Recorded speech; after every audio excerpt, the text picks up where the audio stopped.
Hello, so welcome to what was known as Leader Insider Secrets. It's been rebranded to Optimising Your Brilliance for a number of reasons, really. I guess one, it's still about helping leaders, but also I appreciate there are other people that could benefit from this material as well. And optimising and brilliance has always been at the core of whatever I do, and B will be 20 years old in August. So I just thought, let's just align with my original mission. And I was prompted actually by a contact on LinkedIn.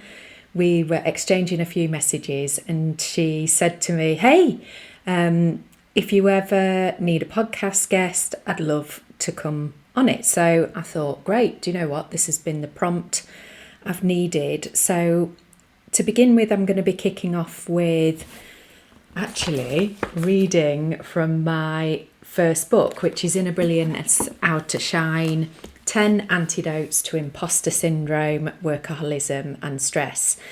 It was published in 2022 and I've been given permission to read a lot from it from my publisher. So I'm going to give you as much information as I can in the hope that this will be helpful, because I'm quite often asked whether Inner Brilliance Out to Shine is on Audible, and actually it's not. You can only get it in hard copy and also as a Kindle copy. So what I'm going to do is I'm going to break down the book into various sections. This is a complete experiment. I've no idea how this is going to go in terms of how long it'll take me to read. I used to be a bit of a slow reader at school, you know. You probably read that. If you've read Inner Brilliance How to Shine, you'll probably remember that story. But in essence, what I'm going to do is I'm going to break it down by chapters, and I'm going to drop those podcast episodes over the summer in the hope that it'll give you something to listen to while you're on your holidays. And the first thing is, what I'll do is I'll give you an overview of the content of my book. So we'll start off with the foreword and the introduction, and then the rest of the book is broken down like this. So chapter 1 is Antidote 1, which is about knowing your coordinates. Chapter 2 is Antidote number 2, which is about captaining your ship. So this is to do with how we really use our mind and use it to our advantage, as opposed to ending up at destination grim. Then in chapter 3, we've got Antidote number 3, which is understand what causes you to sink. So in other words, what makes you stressed out? What are the causes and how that occurs? So we'll give you some background to that.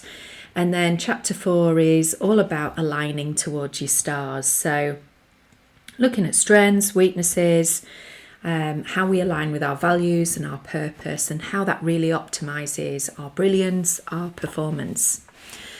Then chapter 5 is all about navigating to destination joy, because all too often we focus on what's not working, what we don't want, when in actual fact that's a really limiting way in which to program our minds. So if I said to you, don't think of a blue elephant, I said, don't think of a blue elephant.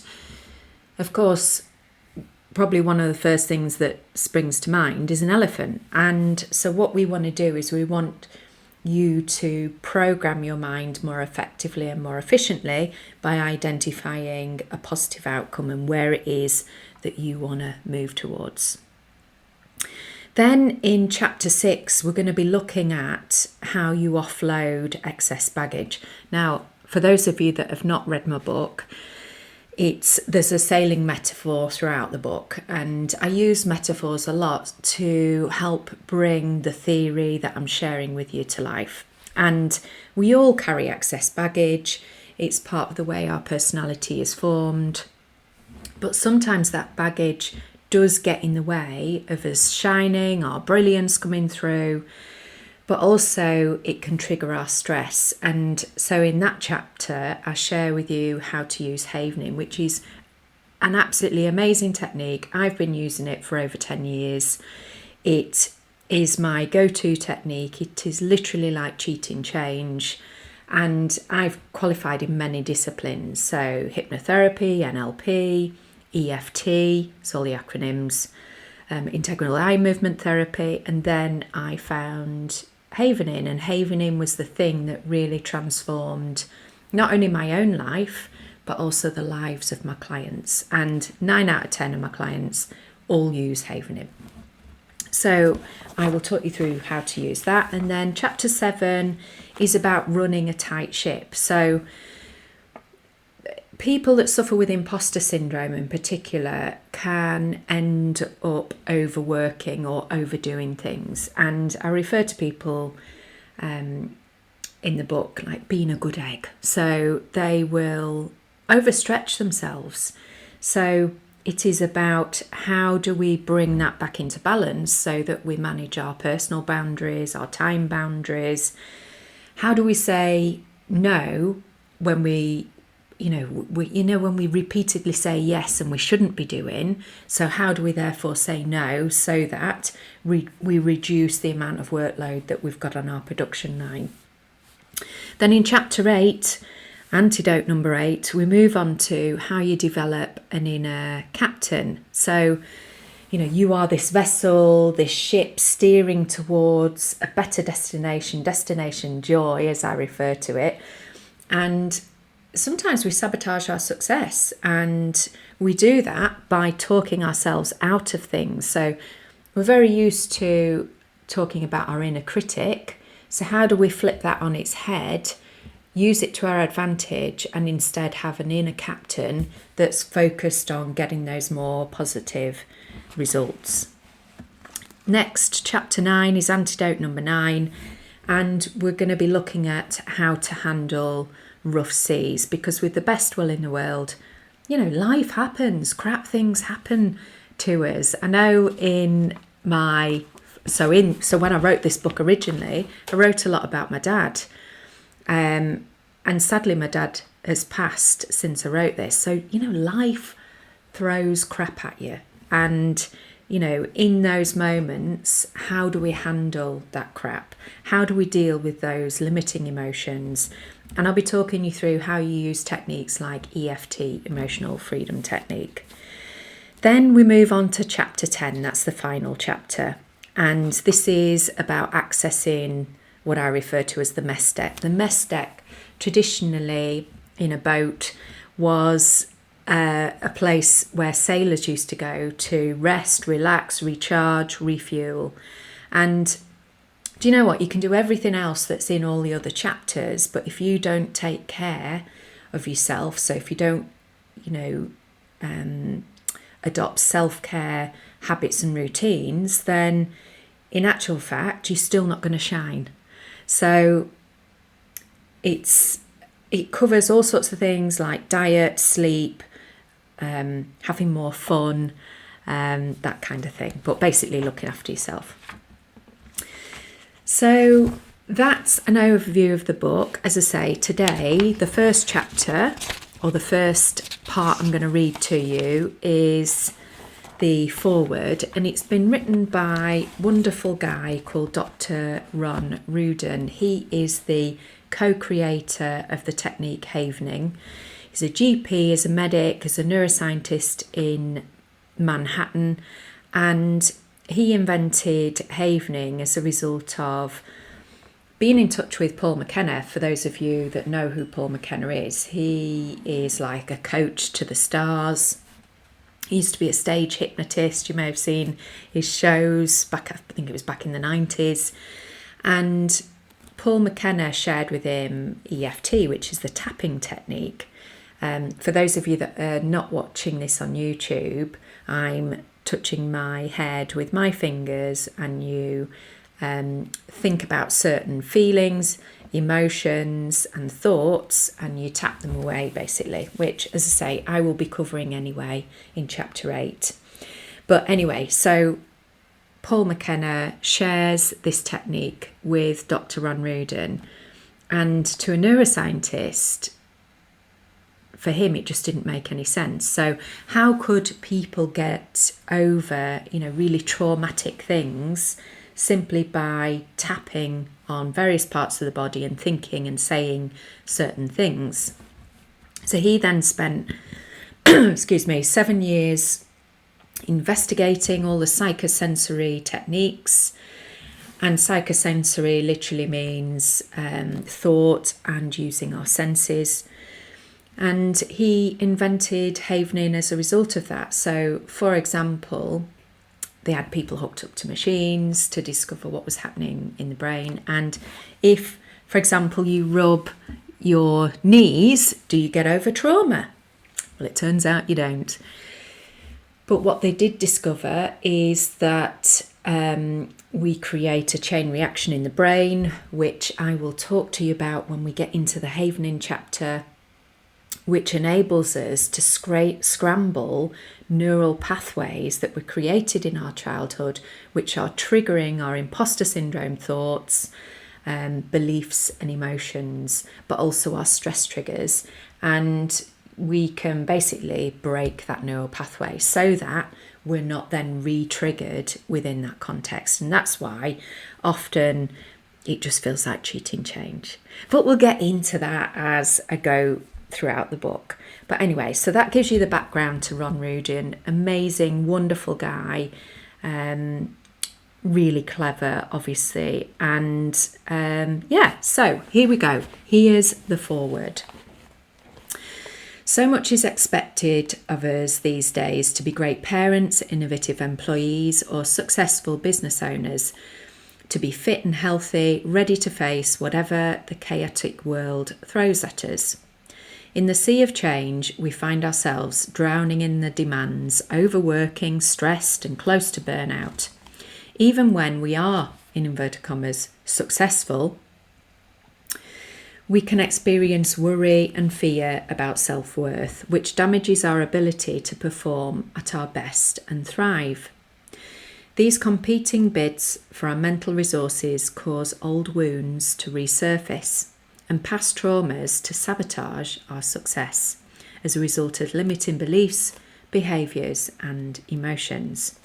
This book addresses those feelings which can make us believe we are unworthy of the success we've achieved. Over the last 3 decades, I've been translating advances in neuroscience into new methods of healing. I'm the creator, with my twin brother, Dr. Stephen Rudin, of the Havening techniques, a psychosensory approach intended to eliminate the consequences arising from stressful or traumatic events. I continue to explore ways to use neuroscience to treat illness today. Havening techniques can be used for more than emotional disturbances. They can aid wellness, assist in stress management and boost performance. In Inner Brilliance, Outer Shine, 10 Antidotes to Imposter Syndrome, Workaholism and Stress, Estelle Reed, that's me, reveals how we can be brilliant in our own unique way. I'm just going to press pause for a minute. And I absolutely, fundamentally believe that. That's why, my strapline is Optimizing Brilliance. I think we all have the potential to be brilliant, and don't let anyone tell you otherwise. This is what this book is about. Bringing out your unique genius. She's integrated the Havening techniques with many other solid coaching practices and presents her sailing metaphor to help all business people regain their energy and general excitement about work life so they can achieve peak performance. She explains how we can offload unnecessary baggage and journey towards a work life which is more joy-filled and rewarding. It's a bit like Jack and Ori. You can tell what generation I am, Gen X. To manage stress, reach peak performance and achieve goals, we recommend you use a professional coach that has been certified in the Havening techniques. So I am a certified Havening techniques coach, if you are wondering. There's also lots of other wonderful practitioners out there as well. The Havening techniques are powerful tools that can be used to treat the consequences of encoded traumatic or stressful memories. Depending on the nature of the encoded trauma, it can be done with guidance by a certified Havening techniques practitioner or by oneself. So, I'm not going to talk about a technique that you can't apply, self-apply. And in fact, I've self-applied most of my healing. I guess the challenging piece, being completely straight with you, is that the technique itself is really easy to use. The challenging bit, and this is where I sometimes will go for external help, is in identifying the pattern or the event in childhood which is causing the undesired result that you're getting currently. So again, I've got tools, techniques throughout the book which can help you unearth that. Where are we up to? So Estelle has written an engaging guide on how to voyage towards your own version of destination joy so that you are fully aligned towards your gifts and talents. She presents methods and tools for circumnavigating the rocks and handling rough seas that we all face from time to time.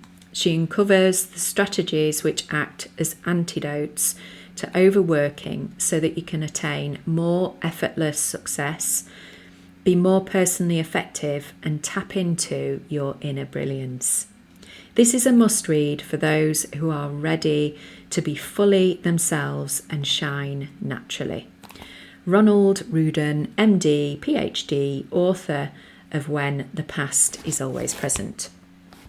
Can I also say, one thing that I'm really proud of is the people that endorsed my book. Even now, I am so really, really grateful, because it takes a lot, doesn't it, to read somebody's book and then comment on it. And just last night we flew in from Malta, had an amazing holiday. It's like one of our best holidays.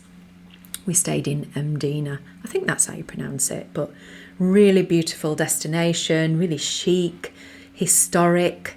But I was saying to my husband as we were driving back at 3:30 this morning, I said, I've listened to a lot of podcasts, hence why I'm doing this for you.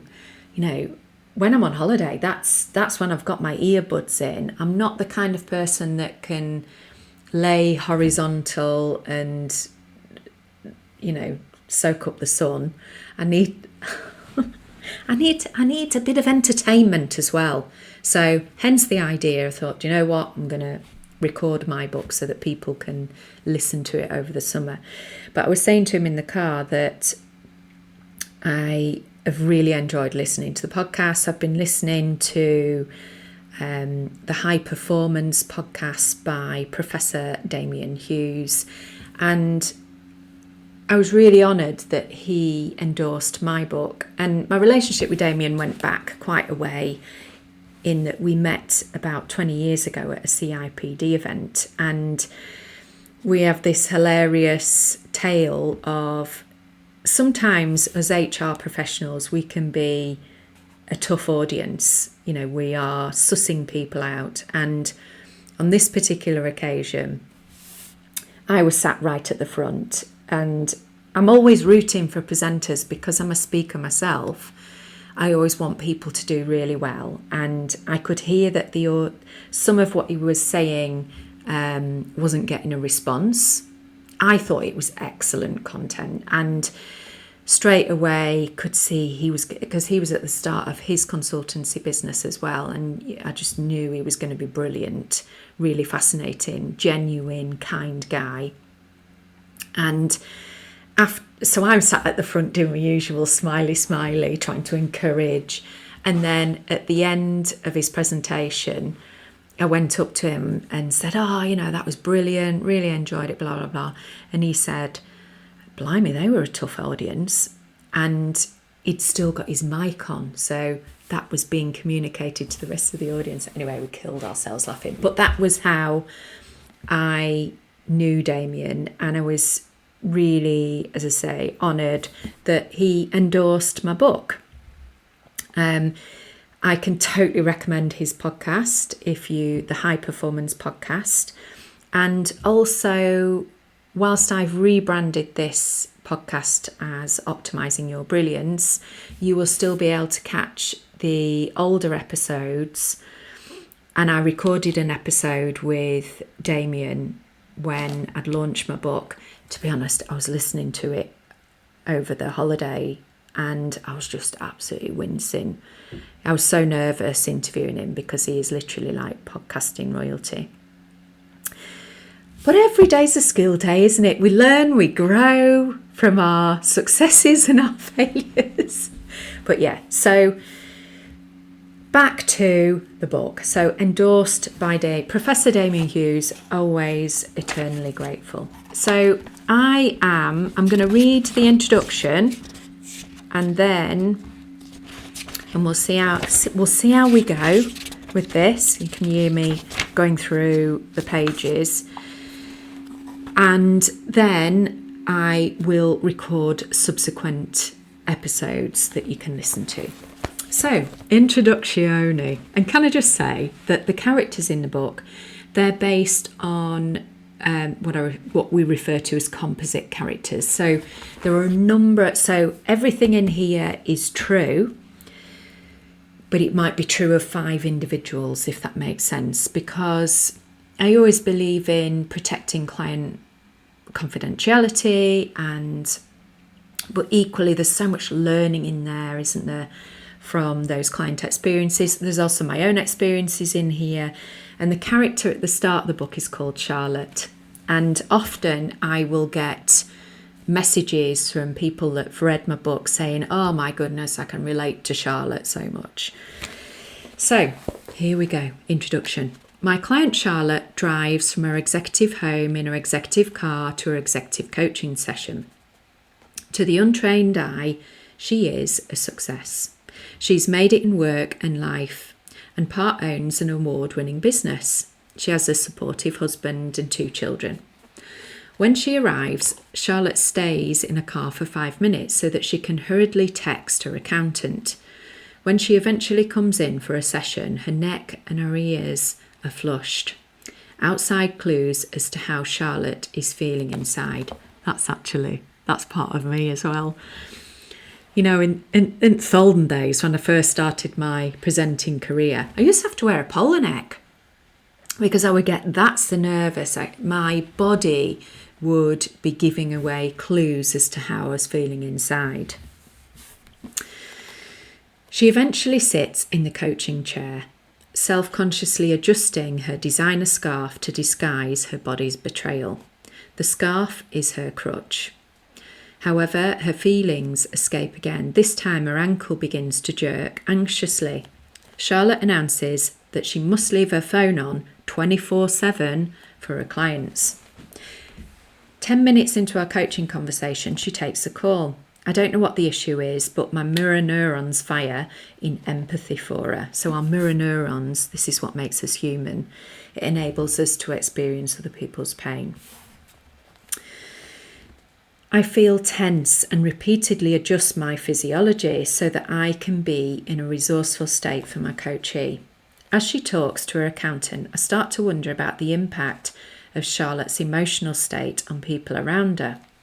She bravely shared in an earlier session that in a recent 360 appraisal, she'd been criticised for creating negative atmospheres.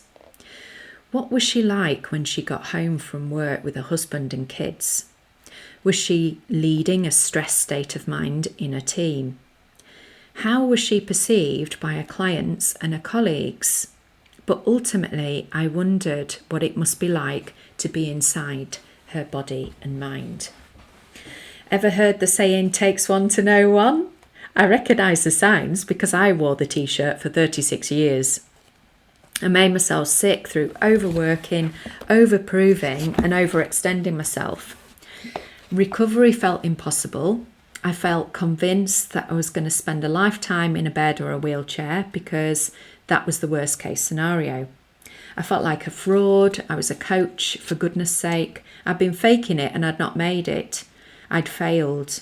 I was pushed to the edge. Reaching my tipping point forced me to face up to reality.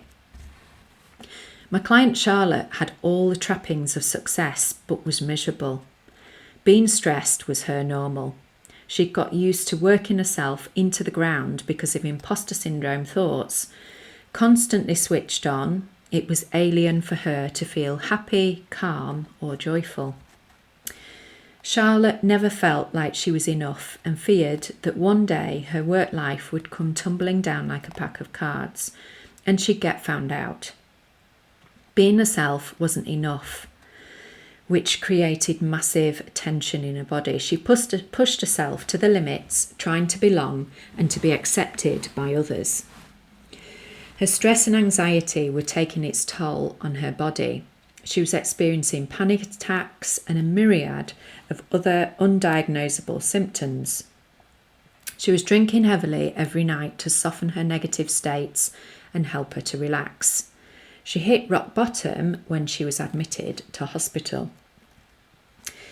These physiological symptoms caused more anxiety, and the negative cycle continued.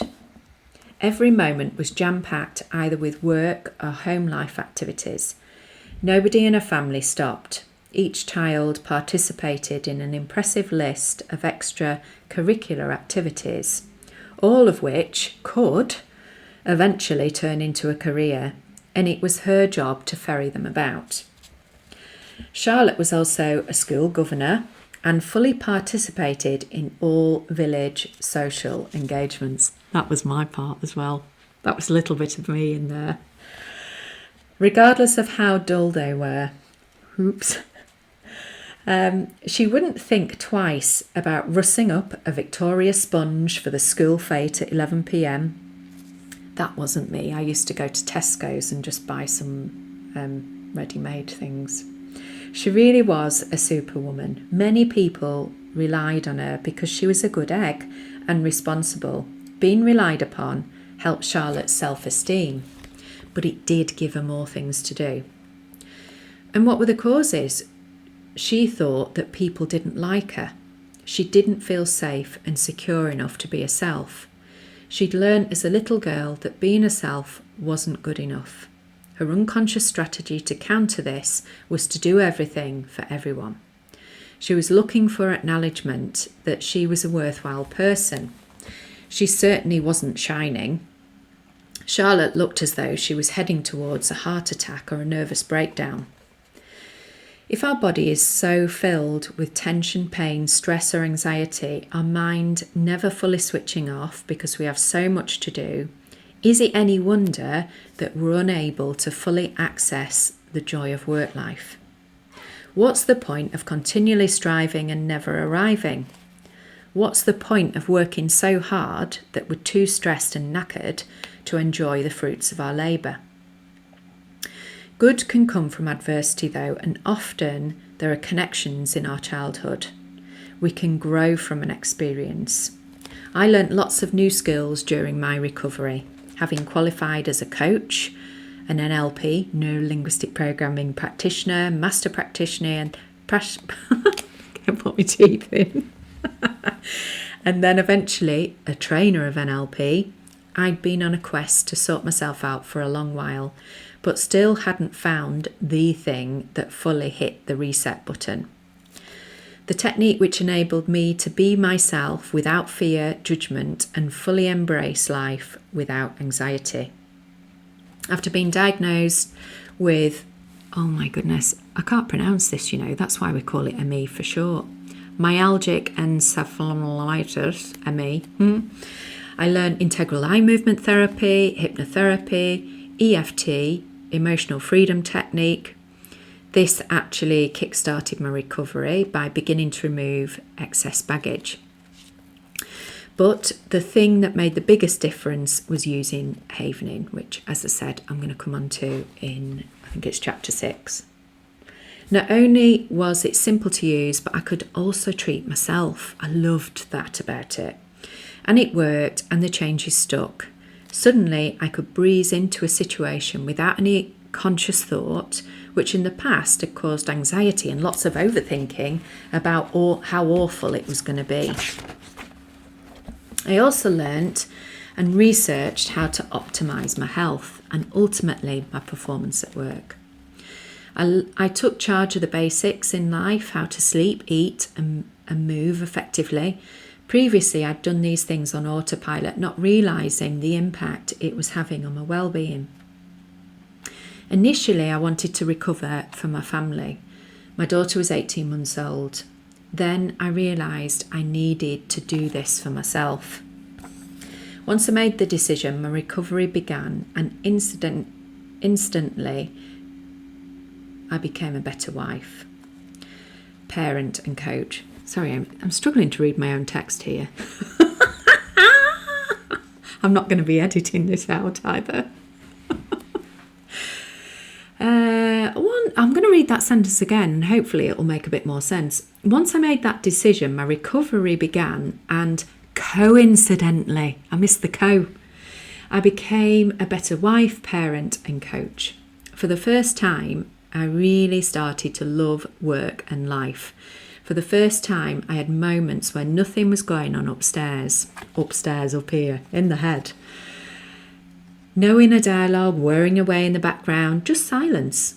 This silence enabled me to fully access the joy of tension-free work and life. It was such a novelty. My energy grew. I went from being unable to climb the stairs to being able to achieve my ambition and get up a mountain and ski. One of the best changes to my career came out of this adversity. I was able to work with clients so that they too experienced effortless change. No longer were they having to think through an alternative way of being at work. It simply occurred. Clients started talking about being, I feel a bit embarrassed saying this, Estelle, and began routinely reporting peace, tranquility, and even more success. But it was tension-free because they were being themselves. This could just be a book about how to shine at work. I sound like an M&S advert, don't I? But professional and personal lives are inextricably linked. One influences the other. If we have too much going on at home, our work suffers, and vice versa. We are one person. Initially, Charlotte had been very sceptical about the process and even doubted the changes she'd observed in herself. I'd been noticing differences in her demeanour and her language, so limiting beliefs would just miraculously disappear. She was no longer like a machine gun, spattering out words in all directions. She was much more pleasant to be with, and the scarf disappeared, as did the blotchy neck. See, in the olden days, I'd have had a right blotchy old neck reading this to you. She stopped obsessing about her health and relationships. In fact, at the start of the session, she was silent. Then she confirmed what I suspected. She said, "Things that I used to get embroiled in at work no longer bother me. I don't seem to have as much to do. Even my friends patted me on the back for being honest about a subject that nobody else had been brave enough to raise.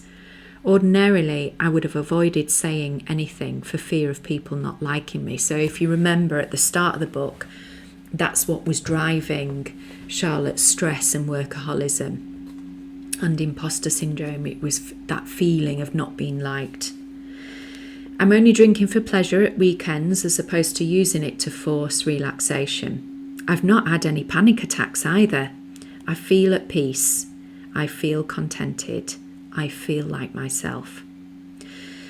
I don't profess to be Miss Perfect. I'm talking about myself.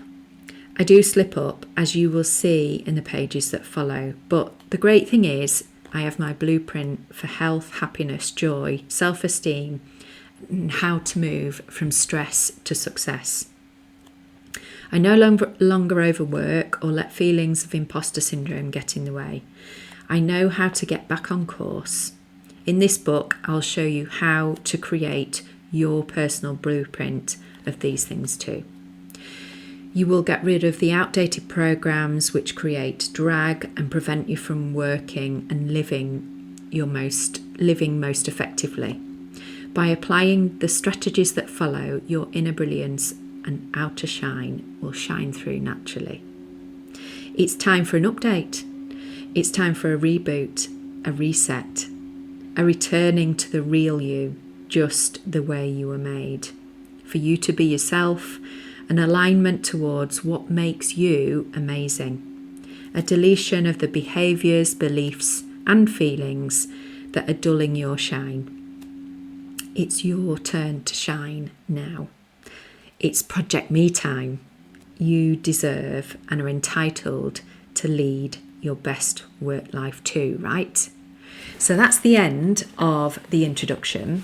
And what I could recommend you doing as part of this process, see, there's quite a lot of free resources associated with this book.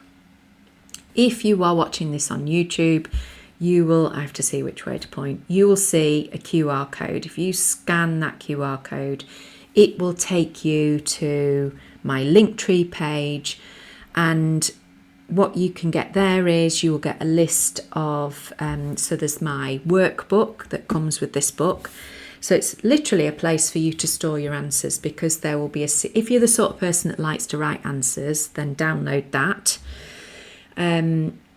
Also associated with this book is a journal. So I encourage journaling. I explain all the science behind journaling in one of the chapters as well.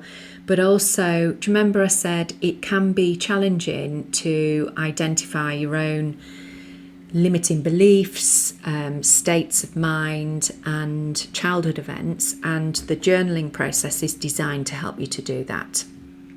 Then there's a third resource.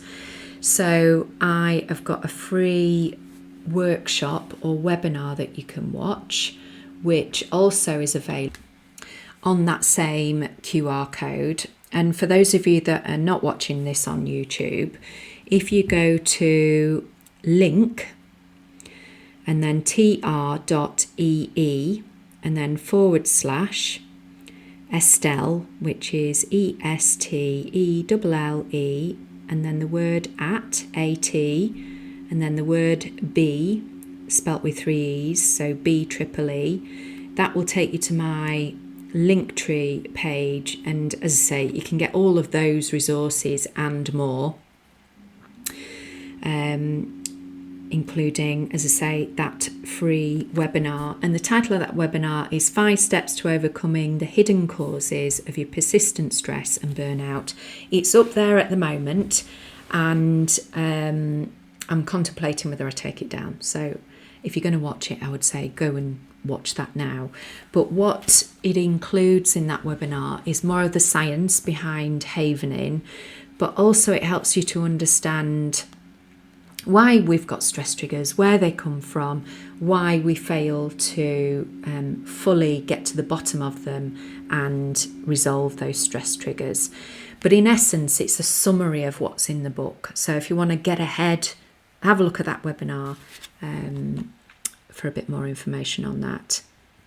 Alternatively, we also have something called the Shine one-to-one coaching program. So if you like what's in my book, I've taken all the best bits from this book and incorporated it in a one-to-one coaching program. So it involves 6 coaching sessions with me, where I do all the heavy lifting. So I do the havening work for you. So we do 4, your average person will take 4 sessions of havening. And then for the other 2 sessions, so SHINE is an acronym for self-assessment, that's what you start off with, H for havening, I for inner captain, N for your non-negotiables, that's all your boundaries, your time management stuff, and E is for enable. Enable is the self-care stuff. So it's a total mind-body coaching program.